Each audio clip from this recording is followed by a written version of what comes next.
ఇతరమైన అన్ని ఎగరటాలకు ఒక లక్ష్యం వైపు పోవటం, లక్ష్యం వరకు వెళ్ళి తిరిగి రావటం, ఎదురు వెళ్ళటం అని 3 భేదాలు ఉన్నాయి.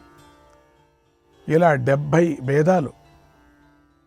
ఇవి కాకుండా 25 నిపాతాలు ఉన్నాయి. ఇవన్నీ కలిపితే 101 భేదాలు అవుతాయి. మహాడీనం కాక ఇతరమైన 25 భేదాలు చెప్పారు. వీటన్నిటికీ విడివిడిగా ఒక్కొక్క సంపాతం, రెక్కలు టపటపా కొట్టడం కూడా ఉంటుంది. ఈ 25 సంపాతాలు కలిపితే 101 సంఖ్య పూర్తి అవుతుంది. ఇప్పుడు మీరందరూ చూస్తూ ఉండగా ఇన్ని రకాలుగా నేను ఎగురుతాను. అప్పుడు మీరు నా బలాన్ని చూడండి. ఈ 101లో దేనితో అయినా నేను ఆకాశంలోకి ఎగురుతాను. ఓ హంసలారా, వీటిలో నేను ఏ గతిలో ఎగరాలో మీరే ఆలోచించి చెప్పండి. నేను ఆ గతిలోనే ఎగురుతాను. అలాగే ఓ పక్షులారా, మీరు కూడా విభిన్నమైన పద్ధతుల గురించి బాగా ఆలోచించి ఒక పద్ధతిని నిశ్చయించుకోండి. దాంతో నాతో పోటీ పడండి. ఆలస్యం చేయకండి అంది. ఆ కాకి మాటలు విని తాను ఎన్నుకొన్న హంస నవ్వి ఇలా అంది. ఓ కాకి, నువ్వు 101 రకాలుగా ఎగురుతావు. అది నిజం కావచ్చు. అయితే నాకు తెలిసినది, సమస్త పక్షులకు తెలిసినది అయినా ఒకే ఒక గమనంతోనే, పద్ధతిలోనే నేను ఎగురుతాను. కాకి, నాకు అంతకంటే మరొక పద్ధతి తెలియదు. ఇక నీకే మార్గం బాగుంటుందో, నీకేది తగినదిగా అనిపిస్తుందో ఆ మార్గంలోనే ఎగురు అంది. అంతలో అక్కడికి కాకి బంధువులు వచ్చేశాయి. అవి పెద్దగా నవ్వుతూ ఇలా అన్నాయి. ఈ హంస ఒకే గమనంతో పోటీ పడతానంటుంది. మరి మన బంధువైన కాకేమో 100 రకాల పద్ధతులతో ఎగురుతుంది. అప్పుడు ఈ హంస మన కాకిని జయిస్తుందా? చచ్చినా జయించలేదు. ఇది నిజం. ఈ రోజున ఈ హంస ఓడటం ఖాయం. మన కాకి గెలవటం అంతకన్నా ఖాయం. మన కాకి చాలా బలంగా ఉంది. ఈ హంస చాలా బక్కగా ఉంది. చక్కగా ఉన్నప్పటికి కూడా బక్కగా ఉంది. అందుచేత దీనికి గెలిచే అదృష్టం ఉందో లేదో, కానీ మన కాకి మాత్రం ఈరోజు అదృష్టం పట్టేసింది. దీని ఆకారాన్ని, బలాన్ని, మాట తీరును చూస్తుంటే ఇది ఖచ్చితంగా గెలిచే తీరుతుంది అనిపిస్తుంది. అది వేగంగా ఎగురుతుంది, హంసను దాటేస్తుంది. ఇందులో అనుమానమే లేదు. కనుక దీనిని జయించటానికి 100 పద్ధతులు అక్కర్లేదు. ఒకే ఒక పద్ధతి చాలు. ఆ పద్ధతితోనే కాకి హంసను ఓడిస్తుందని కాకులన్నీ విజయగర్వంతో హంసల ముందు కాకి గోల చేశాయి. ఇక పోటీ ప్రారంభమైంది. ముందుగా కాకి తాను ఎన్నుకొన్న శ్రేష్టమైన హంసతో కలిసి సముద్రం పైన ఆకాశంలోకి ఎగిరింది. అప్పుడు హంస ఒకే గమనంతో ఎగురగా కాకి ఆదిలోనే శతగమనాలతో ఎగిరింది. ఇక కాకి ఆకాశంలో చక్రంగా ఎగిరింది. వంకరలు తిరుగుతూ ఎగిరింది. కాసేపు ఆకాశంలో వయ్యారంగా నడుస్తున్నట్లుగా నెమ్మదిగా వెళ్ళింది. మరికొంతసేపు వేగంగా దూసుకొని వెళ్ళింది. మొత్తం మీద కాకి ఆకాశంలో నాట్యం చేసింది. ఎగరటాలలో గల విభిన్నమైన పద్ధతులను చూపించాలని అన్నీ ప్రదర్శించింది. ప్రేక్షకులను ఆశ్చర్యపరిచింది. చప్పట్లు కొట్టించుకోవాలని, తన పనులను అందరూ మెచ్చుకోవాలని సముద్రం మీద, ఆకాశంలో గింగిరాలు తిరిగింది. ఇక సముద్ర తీరాన ఉన్న కాకులకు సంబరమే సంబరం. అవి హంసలను చూస్తూ పగలబడి నవ్వాయి, వెక్కిరించాయి. మా కాకిని చూడు ఎలా విజయం సాధిస్తుందో. ఎగరడం అంటే అలా ఎగరాలి. ఇక మీరే కాదు, పక్షి జాతి అంతా మా కాకికి తల వంచాల్సిందే. మా కాకి మాట వినాల్సిందే. మా కాకి చెప్పింది చేయవలసిందే అంటూ పెద్ద పెద్ద మాటలు మాట్లాడాయి. పెద్దగా కావు కావమని భిన్న స్వరాలతో అరిచాయి. హంసల ముందు తమ సంతోషాన్ని ప్రకటించాయి. చిందులు వేశాయి. 2 గడియలు కాగానే కాకలు గోలు పెట్టేశాయి. చూడండి చూడండి, మా కాకి ఎగరటాన్ని చూడండి, అది ఏ పద్ధతిలో ఎగురుతుందో చెప్పండి అని అంటూ హంసలను హేళన చేస్తున్నాయి. హంసలతో కటువుగా కఠినంగా మాట్లాడుతున్నాయి. ఆకాశంలో కాకితో ఎగురుతున్న హంస మాత్రం చక్కని గమనంతో ఎగురుతోంది. ఏమాత్రం అలసట చెందలేదు, ఆయాసపడలేదు. హాయిగా ఒకే మార్గంలో ఎగురుతోంది. కాకిలాగా గిరిగీలు కొట్టలేదు, ఆకాశంలో నాట్యం చేయలేదు. ఒకే మార్గంలో ప్రశాంతంగా వెళ్ళింది. కానీ హంసను దాటి ముందుకు దూసుకొని వెళ్ళిన కాకికి తాను 2 గడియల్లోనే ఓడిపోతున్నట్లుగా అనిపించింది. తన బలం క్షీణిస్తున్నట్లుగా దానికి తెలిసింది. అప్పుడు అది సరిగ్గా సముద్ర మధ్య ప్రాంతంలో ఎగురుతోంది. ఆ సమయంలో తీరాన ఉన్న మూర్ఖబుద్ధి గల కాకులన్నీ పరిస్థితిని అర్థం చేసుకోక తాము జయిస్తున్నామని గోలబెట్టాయి. ఎగురుతున్న హంసను చూసి అవమానిస్తూ ఇలా అన్నాయి, అటు చూడండి, మా కాకి కంటే హంస వెనుకబడుతోంది, ఇక విజయం మాదే అని అరిచాయి, గోల చేశాయి. కానీ ఆ కాకి గోల హంసకు వినిపించింది. నెమ్మదిగా సముద్రం మీద పైకి పశ్చిమ దిక్కు వైపుకు ఎగరసాగింది. అప్పుడు ఆకాశంలో ఉన్న కాకి ఆయాస పడసాగింది. ఎక్కడైనా వాలుదామంటే దానికి చెట్లు కనిపించలేదు. కాకి ఎప్పుడు ఆగలు కదా, లేదు. ఇళ్ళు కనిపించలేదు. పోనీ సముద్ర మధ్యలో దీపం కూడా లేదు. అప్పుడు ఆ కాకి భయం పట్టుకుంది. దాని కళ్ళు తిరిగాయి. నెమ్మదిగా ఎగురుతూ ఇలా అనుకుంది, దీంతో నేను అనవసరంగా పందెం కట్టానని అనిపిస్తుంది. వెనుకాబందు చూసుకోకుండా పోటీకి దిగాను. సముద్ర మధ్యంలో ఎక్కడ ఇండ్లుంటాయి, ఎక్కడ చెట్లుంటాయి అది తెలుసుకోలేకపోయింది. అలా అలసిపోయాను. అయ్యో, బాగా అలసిపోయాను. ఇప్పుడు నేను ఎక్కడ వాలాలి? ఎక్కడా చెట్లు లేవు, ఇళ్ళు లేవు, ద్వీపాలు లేవు. ఇప్పుడు సముద్ర మధ్యలో ఉన్నాను, అటు ఇటు కాకుండా ఉన్నాను.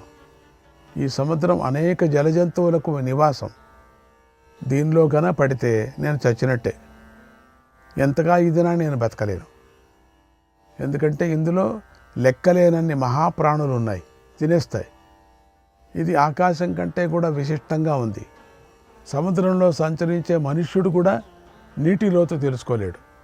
నేనేమో ఇప్పుడు కొంచెం దూరం కూడా ఎగరలేను. ఇక ఈ సముద్రం మీద ఎగిరి ఆవలి ఒడ్డుకు ఎలా చేరగలను?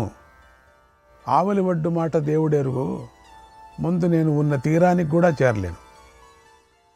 అంతకంటే ముందు బ్రతుకుతానో లేదో కూడా తెలియటం లేదు దేవుడా అని దుఃఖించింది కాకి. ఇంతలో హంస ముందుకు వెళ్ళి 2 గడియలు ఎగిరి వెనక్కు తిరిగి చూసింది. కాకి నెమ్మదిగా వస్తుంది. హంస తన వేగాన్ని తగ్గించి కాకి కోసం ఎదురు చూస్తూ ఆగింది. అయినా కాకి ముందుకు రాలేకపోయింది. అప్పుడు హంస ఏమైందా అని దాన్ని చూసింది. అప్పుడు కాకి బాగా అలసిపోయింది. రెక్కలను అతి కష్టం మీద ఆడిస్తోంది. నెమ్మదిగా కిందకు జారుతోంది. బలవంతంగా పైకి ఎగురుతోంది. ఆ పరిస్థితిలో కాకి హంస దగ్గరకు వచ్చింది. హంస కాకి యొక్క దయనీయమైన పరిస్థితిని గమనించింది. ఎగరలేకపోయింది. అది దీని బలం క్షీణించింది. ఇక ఇది నీటిలో మునిగిపోతుంది అనుకుంది. వెంటనే హంస సజ్జన నియమాన్ని గుర్తుకు తెచ్చుకుంది. కాకిని కాపాడాలని అనుకుంది. అయితే దానికి బుద్ధి చెప్పాలని కాకితో ఇలా అంది, ఓ కాకి, నువ్వు అనేక రకాలుగా ఎగురుతావని అందరి ముందు గొప్పలు చెప్పావు కదా, మరి ఆ గతులను చెప్పేటప్పుడు ఈ రహస్యమైన గతి గురించి నాకెందుకు చెప్పలేదు? ఇలా కిందికి జారిపోవటం కూడా ఒక పద్ధతికి సంబంధించిందేనా? కిందికి పోతున్నావే, ఇదొకటే, 101 అన్నావు కదా, 102 ఇది? దీనికి నాకెందుకు చెప్పలేదు దీనికి ఈ గతిని? పోనీలే, ఇప్పుడు చెప్పు. నువ్వు ఇప్పుడు ఎగురుతున్నటువంటి ఈ గతిని ఏ పేరుతో పిలుస్తారు? ఇదేదో బాగుంది. ఎన్నిసార్లు నువ్వు రెక్కలతోనూ ముక్కులతోనూ నీటిని తాకుతున్నావు, నీటి దగ్గరకు వచ్చేసావు. ఓ కాకి, ఇది ఏ గమనమో చెప్పు. ఇప్పుడు నాతో రా, నేను నీకోసమే ఎదురు చూస్తున్నాను అంది హంస. ఇంతలో కాకికి మరింత శక్తి క్షీణించింది. దగ్గరికి వచ్చేసింది. నీళ్లు తగులుతున్నాయి. రెక్కలతోనూ ముక్కుతోనూ నీటిని వేగంగా తాకసాగింది. ఇంతలో కాకి కళ్ళు తిరిగాయి. సముద్ర మధ్యలో ఉన్న కాకికి అంతులేని నీరు కనిపించింది. కిందికి జారుతూ నెమ్మదిగా పైకి లేస్తూ హంసతో ఇలా అంది, ఓ సోదర హంస, మేము కాకులం. ఊరికే కాకాకా అని అరుస్తూ ఉంటామంతే. నిజానికి మాకు ఎగరటం తెలీదు. నిన్ను శరణు పొందుతున్నాను. దయచేసి నన్ను రక్షించు, నన్ను తీరానికి చేర్చు అని వేడుకుంది. కాకి మరణ భయంతో చాలా బాధపడుతుంది. మరణానికి దగ్గరలో ఉంది. ఆ స్థితిలో ఉన్న కాకికి మంచి పాఠం నేర్పాలని హంస ఇంకా ఇలా అంది, ఓ కాకి, నువ్వు 101 గతుల్లో ఎగురుతాను అని అందరి ముందు ఆత్మస్తుతి చేసుకుంటూ చెప్పావు కదా, మరి నాకంటే గొప్పవాడివి అయి ఉండి ఇలా ఎందుకు అలసిపోయావు, ఇలా ఎందుకు సముద్రంలో పడ్డావు అని అడిగింది. అప్పుడు కాకి సముద్ర జలంలో పడి గిలగిలా కొట్టుకుంటూ హంస అనుగ్రహాన్ని పొందాలని ఇలా అంది, ఓ హంస, నేను నా మరణ సమయంలో నిజం చెబుతున్నాను విను. నేను వైశ్య బాలకుల ఎంగిలి తిని బాగా బలిశాను, బాగా గర్వించాను. గర్వంతో నేను ఇతర అనేక కాకులను పక్షులను అవమానించాను. అపర గరుత్మంతుణ్ణి అనుకొని అహంకరించాను. ఇప్పుడు నాకు బుద్ధి వచ్చింది. నా శక్తి ఏమిటో నాకు తెలిసింది. హంస, నేను శరణు పొందుతున్నాను. నన్ను ద్వీపం ఒడ్డుకు చేర్చు. నేను క్షేమంగా నా దేశానికి వెళితే చాలు. ఇక ముందు నేనెవరినీ అవమానించను. ముందు నన్ను ఈ ఆపద నుంచి బయటపడే అని దీనంగా విలిపించింది. అలా కాకా అని అరుస్తూ సముద్రం నీటిలో మునుగుతూ తడిసిపోయింది. అతి కష్టమైన దుర్దశను అనుభవిస్తోంది. అప్పుడు హంస ఆ కాకి మీద దయ తలిచి వేగంగా తన కాళ్లతో కాకిని నీళ్లలో నుంచి పైకెత్తింది. నెమ్మదిగా తన వీపు మీదకు ఎక్కించుకుంది. పూర్వం తాము ఉన్న ప్రదేశానికి తిరిగి వచ్చింది. అక్కడ ఆ కాకిని దించి ఓదార్చింది. మనోవేగంతో తన ఇష్టానుసారంగా తన తోటి హంసలతో కలిసి ఎగురుకుంటూ వెళ్ళిపోయింది.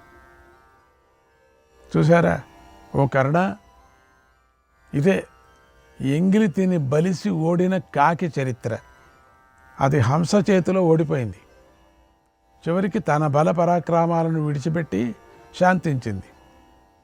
తాను గరుడ పక్షి అని అనుకోకుండా కాకిలాగా జీవించింది. ఈ కథను బట్టి నీ స్థితి ఏమిటో నీకు ఇప్పుడు తెలిసే ఉంటుంది. దుర్యోధనుని ఎంగిలి తిన్నావు అని అర్థం. అయినా నీకు అర్థమయ్యేలాగా చెబుతున్నాను విను. పూర్వము వైశ్యుడి ఇంట ఎంగిలి తిన్న కాకి వంటి వాడవు నువ్వు. కౌరవులు నీకు ఎంగిలి తినిపించారు. ఇందులో ఏ సందేహము లేదు. ఓ కర్ణ, అందువల్లనే నువ్వు నీతో సమానమైన వారిని, నిన్ను మించిన వారిని కూడా అవమానిస్తున్నావు. విరాట నగరంలో ద్రోణుడు, అశ్వత్థామ, కృపుడు, భీష్ముడు, ఇతర కౌరవులు నీకు రక్షకులుగా ఉన్నారు.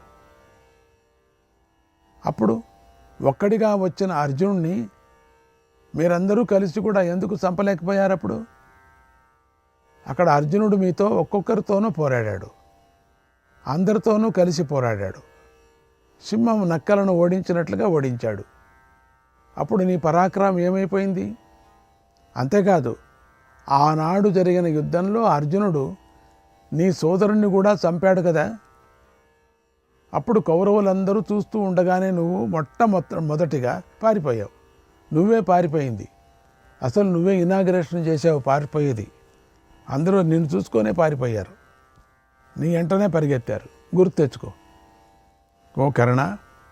అలాగే ద్వైతవనంలో గంధర్వులు అందరూ ఎదిరించారు. అప్పుడు కూడా నువ్వే అందరినీ విడిచిపెట్టి మొదటగా పరిగెత్తి పారిపోయావు కదా. అసలు నీకు పారిపోవటం అంటే చాలా ఇష్టం కదా కర్ణ. అర్జునుడు యుద్ధంలో చిత్రసేనుడు మొదలైన గంధర్వులను తీవ్రంగా బాధించాడు, జయించాడు. భార్యతో కూడి ఉన్న దుర్యోధనుణ్ణి గంధర్వుల నుండి విడిపించాడు. ఓ కర్ణ, గతంలో నీ గురువైన పరశురాముడు కౌరవ రాజసభలో శ్రీకృష్ణార్జునులు పూర్వ ప్రభావాన్ని వివరింపగా చెప్పాడు. అలాగే భీష్మద్రోణులను కూడా కృష్ణార్జునుడు ఎవరు చంపలేరు అని సమస్త రాజులు వింటూ ఉండగా నిరంతరం చెప్పారు. ఆ మాటలు నువ్వు బాగా విన్నావు. సమస్త ప్రాణుల కంటే విప్రుడు శ్రేష్ఠుడైనట్లుగా నీకంటే అర్జునుడు శ్రేష్ఠుడై ఉన్నాడు. ఇలా ఎన్ని ఉదాహరణలు చెప్పమంటావు? నువ్వు ఇప్పుడే ఒకే రథం మీద ఉన్న వసుదైవ పుత్రుణ్ణి, కుంతీపుత్రుణ్ణి చూస్తావు. ఆ కాకికి బుద్ధి వచ్చి హంసను ఆశ్రయించినట్టుగా నువ్వు కూడా బుద్ధి తెచ్చుకొని శ్రీకృష్ణార్జునుని ఆశ్రయించు. వెళ్ళి శ్రీకృష్ణార్జునుడు యుద్ధంలో విజృంభిస్తారు. అర్జునుడు 100 కొద్ది బాణాలను ప్రయోగించి నీ పొగరు అణుస్తాడు. అప్పుడు నువ్వు అర్జునుడికి నీకు గల తేడాను గమనిస్తావు. శ్రీకృష్ణార్జునులు దేవతలలో, అసురులలో, మనుష్యులలో ప్రఖ్యాతులు, నరశ్రేష్ఠులు. వారిని నువ్వు అవమానించడం అనేది మిణుగురు పురుగు సూర్యుడిని అవమానించినట్లుగా అయి ఉంటుంది. శ్రీకృష్ణార్జునులు మానవలోకంలో సూర్యచంద్రుడిలాగా ప్రసిద్ధులై ఉన్నారు. మరి నువ్వు మిణుగురు పురుగులాగా వారి ముందు ప్రసిద్ధుడై ఉన్నావు. ఓ కర్ణ, నువ్వు ఇలా నరశ్రేష్ఠులు మహాత్ములైన శ్రీకృష్ణార్జునును అవమానించకు, డంబాలు పలకకు, నోరు మూసుకోనుండు అన్నాడు శల్యుడు. శ్రీకృష్ణాయ పరమాత్మనే నమః.